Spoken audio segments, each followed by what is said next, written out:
Sanjay Kumar Chadha. He's an advocate, Supreme Court. We welcome all of you this afternoon on this edition of In Focus. To begin, such children who have lost their parents due to the pandemic. I'll take that forward to Mr. Chadha. Sir, when we talk of security to such children, to begin with, explain to us the legalities of adherence to this scheme, the legal nitty-gritties that have to be that are important when we talk of implementation of this scheme. Preeti, first of all, I want to tell you, we are a nation which is a welfare state. It is the duty on the part of the government, it is the duty on the part of both the government, state as well as central, that we have to see that welfare of all the people who are downtrodden, who are weaker, who are placed at a position which is not favorable. The government has to come up and do the work. And I'm very happy that this, at this critical juncture, the government of India has decided this. On 29th of May, as you have very rightly said, when the entire nation was suffering, each one of us was suffering. You cannot find even a single person whose family has not suffered from this deadly pandemic. We have seen Prime Minister on 29th of May have stated that we have to take extra measures for the children who have lost both their parents. The previous speakers have very rightly suggested how the management as far as the health is concerned, how the management as far as the education, higher education, financial assistance is concerned. But the most important factor which I feel in this scheme is the boarding and lodging. Immediate need was boarding and lodging of these children who have lost everything in their life. Both the parents are not there. Who will take care? And we have incidences, Preeti, you will appreciate, we have incidences where there is no immediate family, where there is no kith and kin. What will happen to such child who is left with nobody? Age is 6 years, 10 years. What will be done? In that case, the very, very important aspect is taken care, as very rightly suggested by my earlier speaker. The district magistrate is the key person, and with the help of the Child Welfare Committee under the Juvenile Justice Act, a due diligence will be carried out. Juvenile Justice Act, which is their 2015 Act, a due diligence will be taken care under the supervision of the higher officers of the CWC, Child Welfare Committee as we call, and then district magistrate, they will decide where these children are to be kept. So that is one very big challenge was there with us, where these people, these small kids will be kept. So that was taken care of. One. Then even if both the parents are gone, we, as very rightly said by somebody in the earlier discussion, that they might be misused by the people who are keeping them. For that, this due diligence part is very, very important under the Juvenile Justice Act 2015. So, under that act, they will, the children who are below 6 years, or rather up to the age of 10 years, if they don't have any place to stay, they will be sent to CCI. And for the little bigger child who is between 11 years to 18 years, they will be sent to the residential schools like Sainik School, Navodaya School, Eklavya School. We have got Kasturba Gandhi schools for the girl child. So, a specific, I must tell you, a comprehensive way. Many departments are added into it. Many ministries are added into it, this program. We will discuss it during the course, I feel. Yes, all right. We'll take that forward. Today in the show, we are discussing PM Cares for Children scheme, which was introduced to take care of the children who lost their parents, lost their guardians owing to the COVID pandemic. Up next, we will head for a short discussing PM Cares for Children scheme that was introduced in view of the COVID pandemic. Before heading for the break, Mr. Chadha, talked of the conditions of the nitty-gritties of the scheme.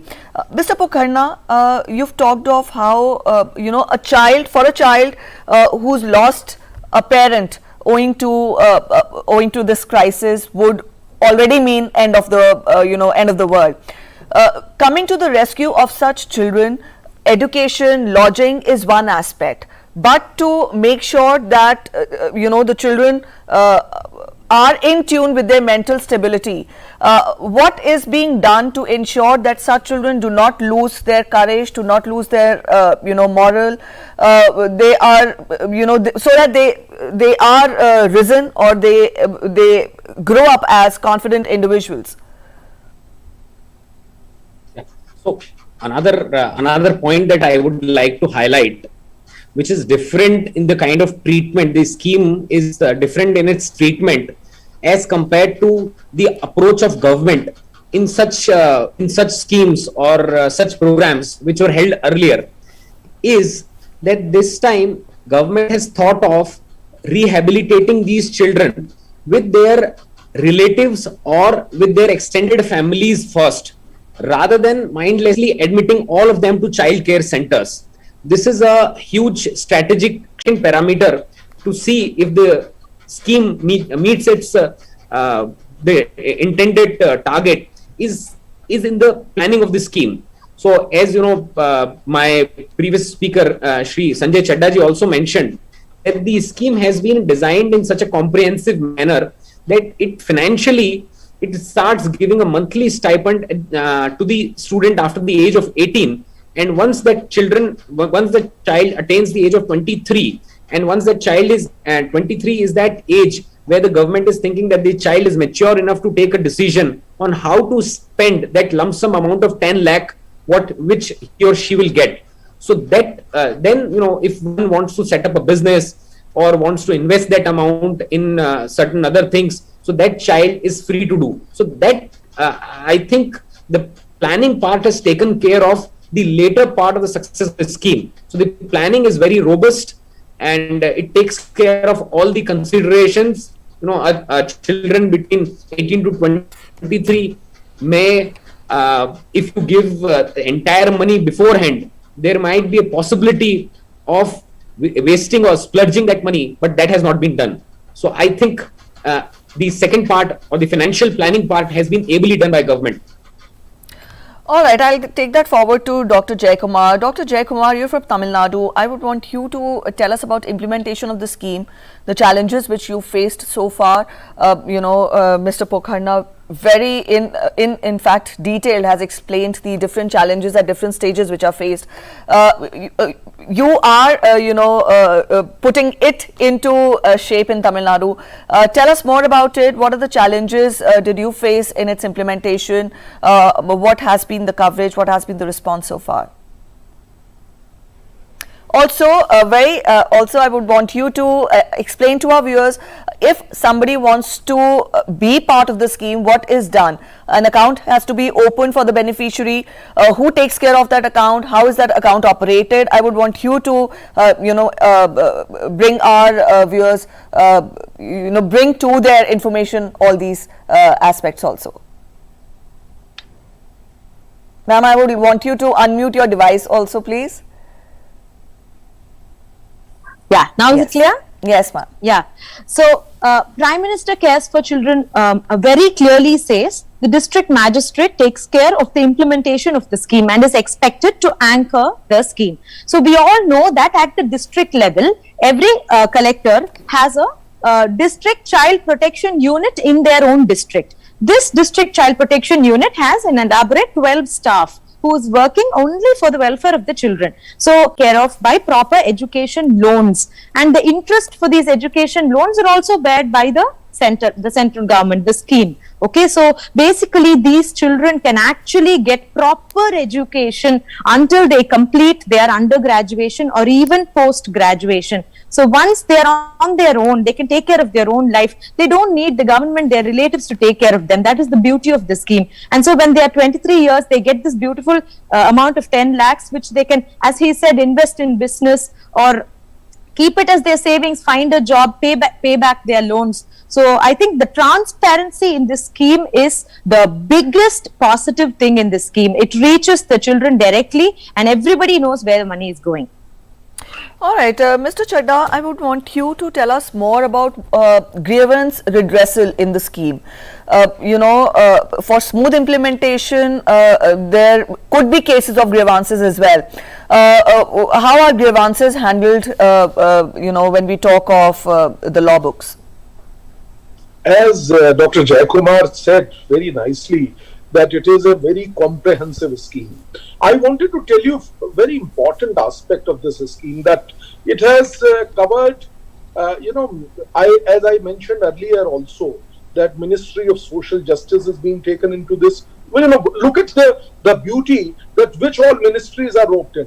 Social Justice, Tribal Welfare, Tribal Affairs, Ministry of Education, where especially the higher education, as Dr. Jayakumar was talking about, minority ministry is also roped in. All of them have to come up. Now, as far as the higher education, this one information I would like to share here. Preeti, please allow me to do that. Yes, please, sir. Thank you very much. That is basically these ministries, as far as the higher education is concerned. We all know that now the era is of better, whosoever is better educated will be better placed in the life. So for that purpose, keeping in mind the future vision as the government has, the National Scholarship Portal is created.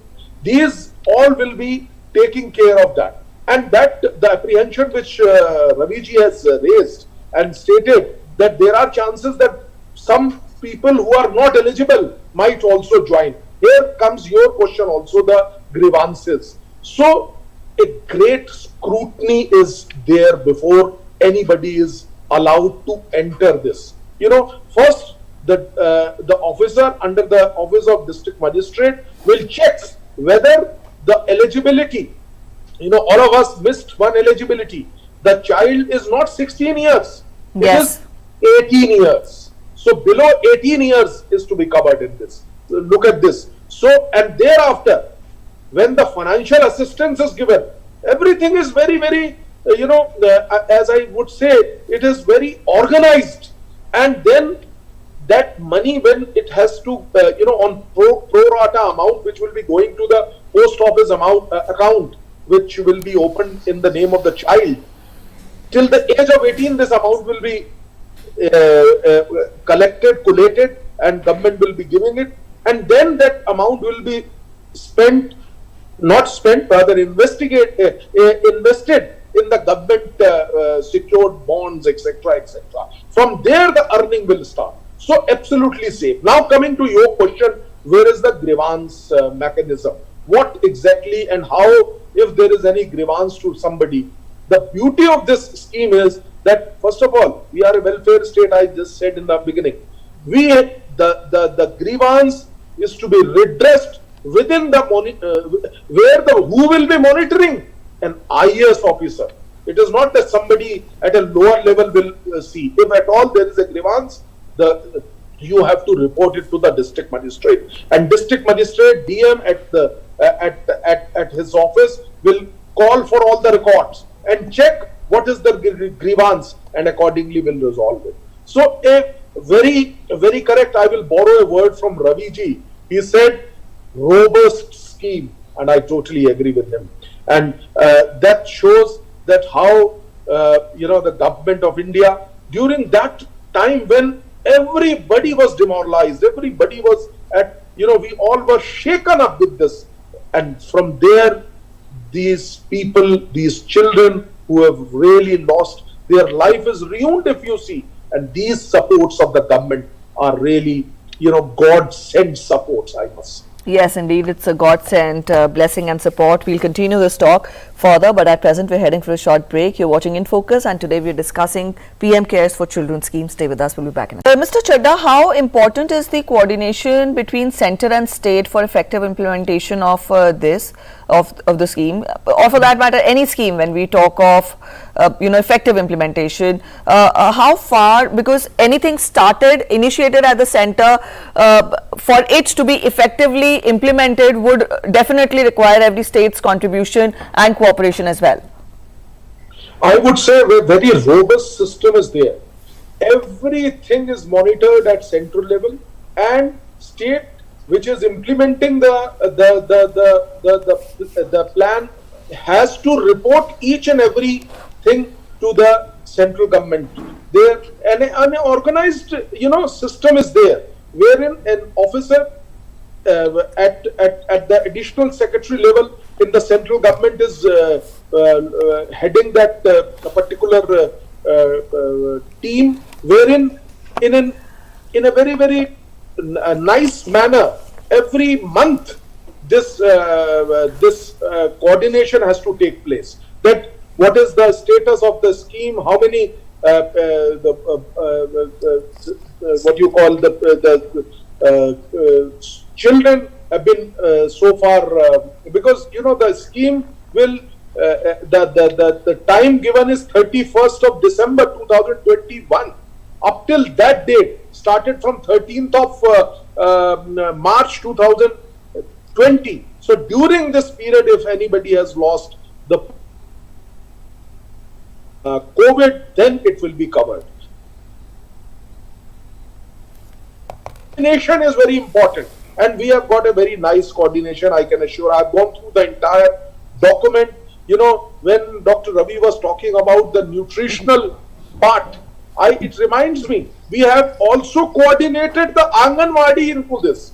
So look at this. So this shows that the bigger vision. Immunization program, if the child is small, the polio, pulse polio, all those things have been, that is also taken into account. Regular health checkups, they are part of this. They are enshrined in the program. So when we take care of child, that child might be from the age of 1 year to the age of 18 years. So what all requirements are there? From the food, from nutrition, from the education, higher education, future planning, everything from A to Z is covered. And of course, a very important point I wanted to add: if there are two siblings, they should not be kept separate. They should be stayed together. So all this kind of things, a minutest thing is covered. Smaller points are covered, and for that, and after that only this scheme is made. I remember 29th of May this was announced, and we are still, progressing with it with a very fast pace. Still, few states are lacking. I have that information also, but I am very sure that with the time, another 1 or 2 months, everything will be covered in it. The initial part was very important, that the boarding and lodging of the such children was taken care by the government, and immediate need was that, and there are the other immediate need was the support which was required. For that matter, the child welfare committees, Anganwadi workers, and the relatives, etc., are roped in, and a joint action kind of thing has been taken, so that if the morale of these child are to be also boosted. We have to see the child have high morals. They have already lost everything in their life. Then we are reviving it, and the revival should be such that everybody who is involved in the process should act as a family for them. So then only they will come out of this trauma, I must say, and then the life will, we have made it the scheme this way that that these children are taken care in an excellent possible way, which is possible. All right, so it has been put in a very apt manner by Mr. Chadda. We'll continue this talk, but at present we're heading for a short break. You're watching In Focus, and today we're talking of welfare of those children who lost their parents during the pandemic, and the help is coming through Prime Minister Cares for Children. Right, I'll take that forward to Mr. Chadda. Sir, your closing comments on the show? Well, Preeti, this is a very, very important topic which we have taken in the session today. In the discussion you have taken, I really want to thank you, Darshan, for this, because it is the information which reaches, which must reach the needy. If we are unable to even, if we are unable to, this such a brilliant scheme, if it doesn't reach as masses, what will be the use? First, second, even if one child is left who suffered, I feel our scheme is of no use. So I congratulate you for this excellent show. One. Second, I wanted to say that this is a comprehensive care and protection plan which was launched, as very rightly Dr. Jayakumar and Ravi ji has presented. I feel it is a wonderful scheme for the people who have faced a trauma. Now with this kind of schemes, the trauma will go, and certainly life has to go, as we know. So we all are, that shows the actual spirit of constitution maker. What constitution maker said, that every person in the country should see that the government should see that we are there for you. The government is standing for you. All right, we'll end this discussion on this thought. Thank you so much, all of you, for